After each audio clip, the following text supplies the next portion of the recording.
I think it's worth having a look at Liz Truss's question to the Deputy Prime Minister about China, her effort to be relevant at a time of increasing anxiety on the world stage. She says that it's concerning to hear further reports of China seeking to undermine our freedom and democracy.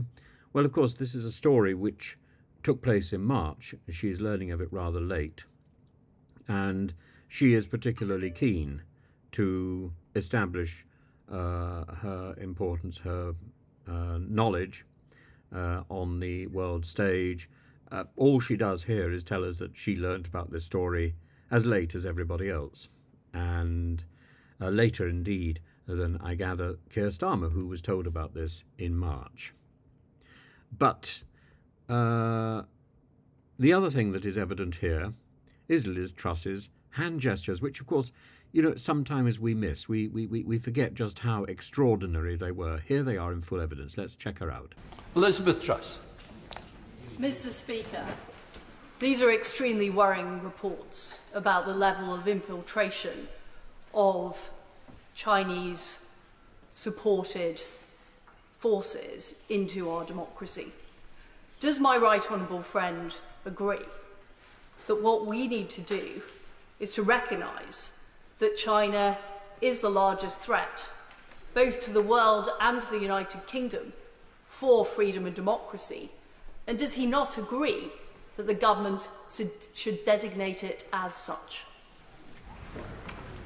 Deputy Prime Minister. Well, may I begin by paying tribute to my right honourable friend for all the work that she did in this space, particularly when she was Foreign Secretary. She is absolutely right that China represents a systemic challenge to our interests and values. And it is also the case, for example, in respect of our economic security. It is the number one state-based threat to our economic security.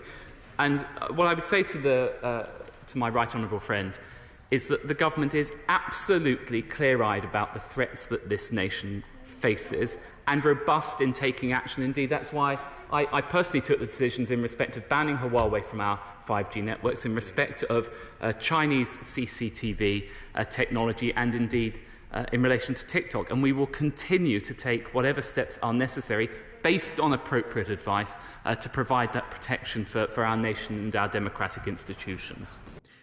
And as you notice, we got two for the price of one. We also got to see Oliver Dowden, the former Minister for Digital Culture, Media and Sport. He was useless in that as well. So we get two completely inept ministers or ex-ministers doing their bit at dealing with a really serious issue which affects us all and affects our standing in the wider global community.